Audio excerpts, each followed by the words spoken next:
अस्सलाम वालेकुम everyone. First year computer science में हमारा जो आज का लेक्चर है उसमें हम लोग मॉड्यूलर प्रोग्रामिंग को डिस्कस करने वाले हैं। मॉड्यूलर प्रोग्रामिंग में बेसिकली सेम वही कॉन्सेप्ट है सारे, जैसे कि फ़ंक्शन की बात कर रहे हैं हम। ठीक हो गया। देखिए, फ़ंक्शन क्या होता था हमारे पास, एक ब्लॉक ऑफ कोड जहाँ पर हमारा कोड लिखा होता है। ठीक है, एक पीस ऑफ कोड लिखा होता है और उसका कोई एक पर्टिकुलर मकसद होता है, कुछ स्पेसिफिक टास्क वो परफॉर्म कर रहा होता है। फंक्शन मल्टीपल इनपुट्स को लेता है और एक सिंगल आउटपुट जनरेट करता है। That is termed as function. ये मैंने लास्ट वाली काफ़ी ज़्यादा वीडियोस में बार बार ये चीज़ रिपीट करके आपको बताई है कि फ़ंक्शन क्या होता है। इसी तरह अगर हम बात करें मॉड्यूलर प्रोग्रामिंग की, तो it is a technique use to divide a program into smaller manageable and reusable parts that is called as module.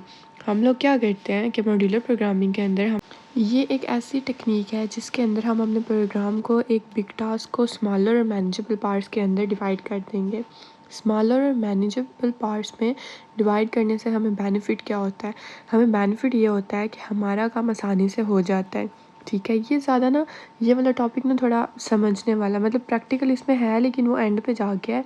तो आप ना ज़्यादा अपने दिमाग कान सारा कुछ खोल के सुनो, ठीक है, ताकि आपको समझ आ सके, आपको कॉन्सेप्ट की समझ आ सके। ठीक है, और मैं बार बार कॉन्सेप्ट की बात इसलिए करती हूँ कि अगर कभी आपका रट्टा नहीं भी चलता ना, तो आप फिर वो कॉन्सेप्ट को समझा होता है तो आप खुद वो लाइंस बनाकर उस चीज़ को लिख लेते हो पेपर में। ठीक हो गया। अच्छा जी, अब जो हमारे पास स्मॉलर और मैनेजेबल पार्ट्स है ना, मैं वो उसका बेनिफिट बता रही थी कि वो क्या होता है।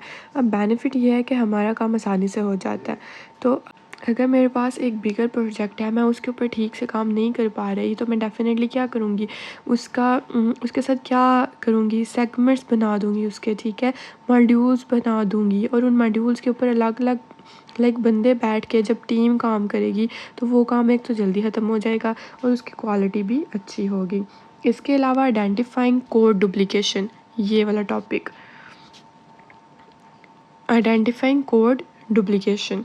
अच्छा, ये हमें अब देखें बेनिफिट क्या देता है। जो मॉड्यूलर प्रोग्रामिंग हम करते हैं जिसमें हम फंक्शंस बना लेते हैं, मॉड्यूल्स बना लेते हैं, फ़ाइल्स को बेसिकली स्प्लिट कर लेते हैं। यानी कि अगर लेट्स सपोज मेरे पास एक सिंगल प्रोजेक्ट था, मैंने उसको 2 हिस्सों में बाँट दिया, तो उससे क्या बेनिफिट हो रहा है, मतलब ये काम अलग से एफिशिएंटली मैनेज हो रहा है। ठीक हो गया। इसका मतलब है कि मकसद सिर्फ इतना है मॉड्यूलर प्रोग्रामिंग का कि we have to make the modules. जितने ज़्यादा मॉड्यूल्स बनाएंगे उतना काम आसानी से हो जाएगा। लेकिन बस एक चीज़ इसमें जो सबसे इम्पोर्टेंट है वो ये है कि that is a reusable part. यानी कि जो आप मॉड्यूल बनाओगे वो रीयूजेबल होना चाहिए। उसको अब इस्तेमाल किया है फिर इस्तेमाल कर सकते हैं, टू मैनी टाइम्स हम उसको इस्तेमाल कर सकते हैं। किसको? अपने उन मॉड्यूल्स को, राइट। अब आइडेंटिफाइंग कोड डुप्लीकेशन, इसका मतलब यहाँ पे ये है कि एक तो हम लोगों को ये बेनिफिट देता है कि इसके यूसेज में ये चंद एक पॉइंट अपने एक्स्ट्रा भी याद रखना है। लेकिन बुक के अकॉर्डिंगली डेफिनेशन या हेडिंग जो है वो मैंने लाजमी बताई है। ठीक है, तो आइडेंटिफाइंग कोड डुप्लीकेशन का मतलब है कि कहीं पे अगर आपका कोड कर रहा है, डुप्लीकेट हो रहा है, कॉपी कर रहा है कोड, तो अगर आपका कोड जो है वो अपने आप को रेप्लिकेट करवा रहा है, ठीक है, तो इसका मतलब क्या हुआ, जब कोड आपका डुप्लीकेट होता है ना, तो उसको हम बोलते हैं रिडंडेंसी। क्या बोलते हैं? रिडंडेंसी। ये टर्म याद रखिएगा, जब कोड डुप्लीकेट होता है उसको बोलते हैं रिडंडेंसी। जब डाटा रिडंडेंट हो जाता है, रिडंडेंसी शो कराता है, तो उसका मतलब है कि डाटा डिफरेंट जगहों पर एक ही डाटा रिपीट कर रहा है और ये डाटाबेस के अंदर या किसी भी जगह पर किसी भी प्लेटफॉर्म के ऊपर एक बहुत बड़ी एरर मानी जाती है। इसको हम बग्स कहते हैं। ठीक है जी, एरर को हम क्या कहते हैं? बग्स। यानी कि एरर्स को हम कंप्यूटर में क्या बोलते हैं, आईटी में क्या बोलते हैं? बग्स बोलते हैं। तो ये बेसिकली डाटा की रिडंडेंसी को डाटा की रिडंडेंसी हो जाना, ये भी मसला है हमारे लिए। ठीक है, और ये हम लोग खास करके क्या करते हैं, रीयूजेबल पार्ट्स के अंदर हम लोगों ने इस पॉइंट को लाजमी कंसीडर करना है कि अगर लेट्स सपोज मैं एक बिग प्रोजेक्ट के डिफरेंट कंपोनेंट्स बना रही हूँ, तो उसमें डाटा कहीं पे तीनों में रिपीट ना कर रहा हो। ठीक है, डाटा की डुप्लीकेशन ना हो रही हो, मुझे इस चीज़ से लाजमी बचना है। इसके अलावा क्या फ़ायदे हैं मॉड्यूलर प्रोग्रामिंग के? ये फंक्शंस वगैरह या मॉड्यूल्स या फाइल को सेपरेट कर देने के बेनिफिट्स ये हैं कि आपका कोड एक तो रीयूजेबल होता है, आप उसी कोड को अगेन एंड अगेन इस्तेमाल कर सकते हो, यूज़ कर सकते हो। वही हमारा रीयूजेबल वाला पॉइंट। इसका मेन मतलब भी अभी आपको प्रैक्टिकली समझा दूँगी कोड के साथ। ठीक है, ये रीयूजेबल अक्सर बच्चों की ये टर्म ठीक से जल्दी कंसिडर करेक्ट नहीं हो पाती, इसको वो ठीक से नहीं समझ पाते, तो हम उसको भी कर लेंगे इंशाल्लाह। Easy maintenance. अच्छा, ये आप लोग ना साथ साथ लिख लो अपने रजिस्टर पे ताकि आपको याद रहे, ठीक है। इजी मेंटेनेंस में क्या आ जाता है, आपके कोड के अंदर बग्स निकालना, एरर्स को रिमूव करना आपके लिए आसान हो जाता है, ठीक है। कोड को मैनेज करना आपके लिए आसान हो जाता है क्योंकि हर चीज़ आपने सेपरेट की हुई है। लेट्स सपोज अगर यहाँ पर कोई एरर आती है तो मैं कभी भी main.py जो मेन फंक्शन होता है, ठीक है, उस पर क्या करूँगी, उसकी फ़ाइल मैं कभी भी main.py की फ़ाइल में नहीं जाऊंगी, बल्कि मैं index.py की फ़ाइल में ही चेक करूंगी। अगर लेकिन ये दोनों काम इकट्ठे कर रहे होते, एरर इसमें आता, तो मुझे तो डेफिनेटली, क्योंकि एक फ़ाइल है, मुझे तो सारा कोड गो थ्रू करना पड़ेगा, एरर फाइंड करनी पड़ेगी, ऐसा ही है ना। तो अक्सर एरर होता है जो कि पाइथन में या किसी भी प्रोग्रामिंग लैंग्वेज के अंदर आपका कंपाइलर इंटरप्रेटर आपको डिबगर जो एरर रिकॉर्ड करता है वो आपको डिटेक्ट करवा के इवन लाइन नंबर तक बता देता है कि इस लाइन के ऊपर एरर है। लेकिन अक्सर में हमें नहीं पता होता कि हमें कोड को ठीक से उसको चेक नहीं हमें करना पड़ता, और हमें नहीं पता होता कि एरर किधर है। उसको अच्छी तरह से हमें एरर को फाइंड आउट करने के लिए देखना पड़ता है, ठीक है, उसको ढूंढना पड़ता है। तो इस तरीके से अगर हम बात करें इम्प्रूव्ड रीडेबिलिटी की, तो इसमें हमारा कोड रीडेबल हो जाता है। ये बहुत एक इम्पॉर्टेंट पॉइंट होता है कि आपको कोड रीड करना, अंडरस्टैंड करना आपके बाद आने वाला, ठीक है। तो मैं फॉर एग्जांपल एक डेवलपर हूँ, ठीक है। लेट्स सपोज मैंने ये फ़ाइल बना दी, मैं अगर लेट्स सपोज अब इस फाइल को छोड़ रही हूँ, ठीक है, इस प्रोजेक्ट को मैंने छोड़ दिया और मेरे बाद कोई नया डेवलपर आया तो इस प्रोजेक्ट के ऊपर काम कर रहा है, तो उसको इस कोड को समझना आसान होगा। आपका लिखा हुआ किसी को समझ आना चाहिए, आपका बनाया हुआ कोड उसका रिदम जो है ना उसमें उसको बाकियों को समझ आना चाहिए। आपने जो लॉजिक्स यूज़ किया हुआ है, फंक्शन यूज़ किए हुए हैं, हर बंदे को उसकी अंडरस्टैंडिंग मिलनी चाहिए। ऐसा ना हो कि बस आप लिख के पीछे हो गए और बाकियों को समझ ना आए। और ये रीडेबिलिटी कैसे बढ़ती है, with the help of modules. अगर हम मॉड्यूल्स बना देंगे तो कोड को रीड करना हमारे लिए आसान हो जाता है। नेक्स्ट है जी बेटर ऑर्गेनाइजेशन। ये जो बेनिफिट्स है ना वो इसमें लास्ट है। तो इसका मतलब है कि जो कोड को अच्छे तरीके से हम तरतीब दे सकते हैं, ऑर्गेनाइज़ कर सकते हैं।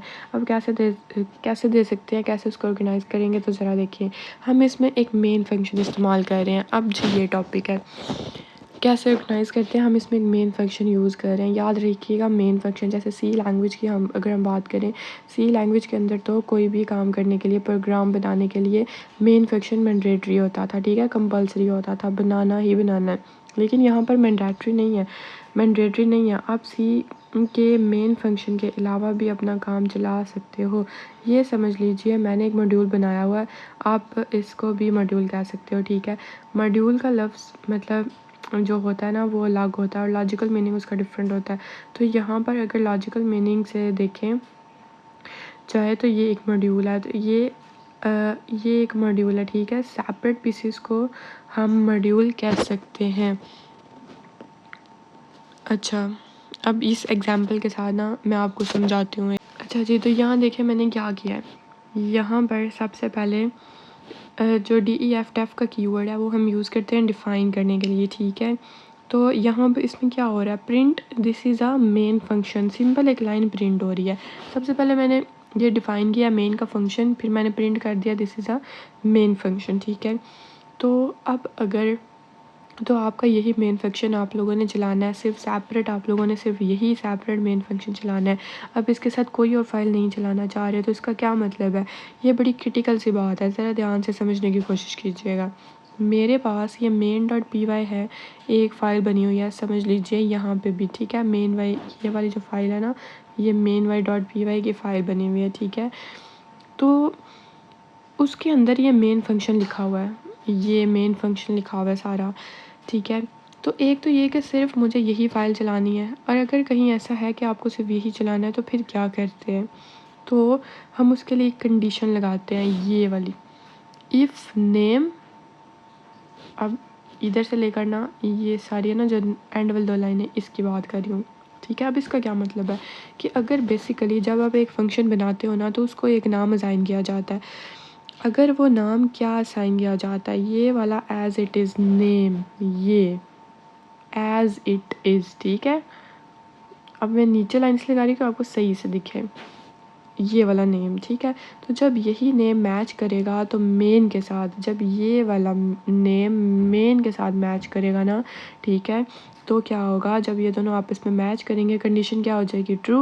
और कंडीशन के लास्ट पे हम लोग क्या लगाते हैं, कॉलन। क्या लगाते हैं, ये कॉलन, ठीक है। तो ये बहुत इंपॉर्टेंट पॉइंट है। जब हम लोग मेन फंक्शन बनाते हैं उसको कंपाइलर की तरफ से, इंटरप्रेटर की तरफ से, लैंग्वेज की तरफ से एक नाम असाइन होता है और उस नाम को कैसे लिखा जाता है पाइथन के अंदर, उस नाम को ऐसे लिखा जाता है, ऐसे नेम, ठीक है।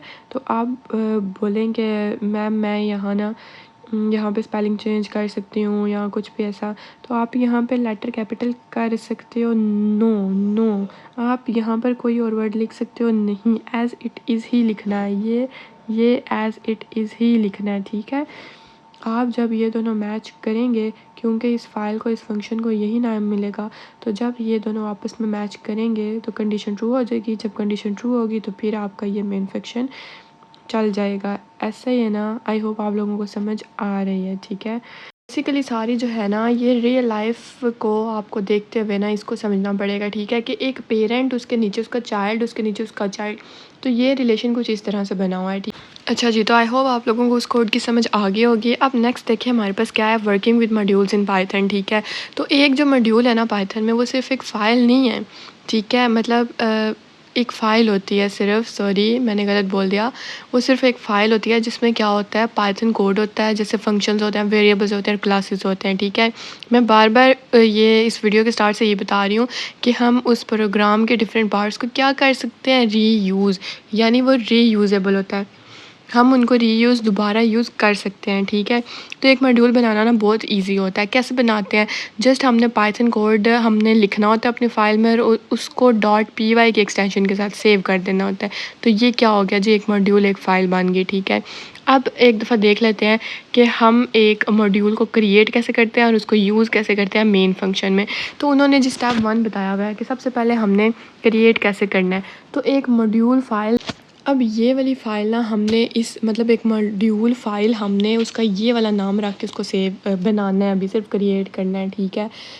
तो ये देखिए सबसे पहले मैंने डिफ़ाइन किया, ठीक है, पहले हैशटैग greetings.py मैंने उसका नाम लिखा, ठीक है, फिर डिफ़ाइन किया मैंने से अस्सलामुअलैकुम, ये उस फ़ाइल के अंदर बात कर रही हूँ कि जब जब मैं फिर उसे कॉल करूँगी तो क्या शो होगा, ठीक है। ये मैं फ़ाइल बना रही हूँ greetings.py, जब जब greeting.py को कोई बंदा कॉल करेगा या उसको इंपोर्ट करेगा तो हम क्या करेंगे, ये चीज़ें शो हो जाएंगी, ठीक है। तो डिफ़ाइन किया से अस्सलाम वालेकुम का फंक्शन और उसने बोला रिटर्न कर दो अस्सलाम वालेकुम एवरीवन, ठीक है। तो इसने क्या किया, एक मॉड्यूल सिर्फ उसको क्रिएट किया जो ग्रीटिंग्स है और फंक्शन उसमें चल रहा है ये नेम से अस्सलामुअलैकुम, ठीक है, ये वाला फंक्शन चल रहा है उस मॉड्यूल में, समझ आई। तो अब मैं आपको आगे बताती हूँ नेक्स्ट स्टेप हमारे पास क्या होता है। नेक्स्ट स्टेप देखें, अब उसने क्या किया है, उसने एक और फाइल जो है ना वो क्रिएट किया main.py के नाम से उस मॉड्यूल को यूज़ करने के लिए, ठीक है। अब आपको सारी समझ आ जाएगी। ये देखें import greetings, अब इस फाइल में से वो क्या कर रहा है, इंपोर्ट कर रहा है ग्रीटिंग्स को, ठीक है, डिफ़ाइन कर रहा है वो मेन फंक्शन को। अब उसने बोला message is equal to greetings dot say अस्सलाम वालेकुम, ठीक है, और प्रिंट कर दो मैसेज। तो ग्रीटिंग्स में क्या था, अस्सलाम वालेकुम एवरीवन, ठीक है। तो इफ़ नेम ये आ गया ना हमारे पास, ठीक है, ये मैंने आपको बताया था, ये चीज़ें हमने पहले क्लियर की हैं। तो आउटपुट क्या आ जाएगा हमारे पास अस्सलाम वालेकुम एवरीवन। तो इस एग्जांपल में समझ क्या आ रहा है कि जब हमने main.py की फ़ाइल रन की तो पाइथन इंपोर्ट करेगा ग्रीटिंग मॉड्यूल, ठीक है, उसको बोलेगा कि अस्सलाम वालेकुम का फंक्शन कॉल करो और मैसेज प्रिंट कर दो।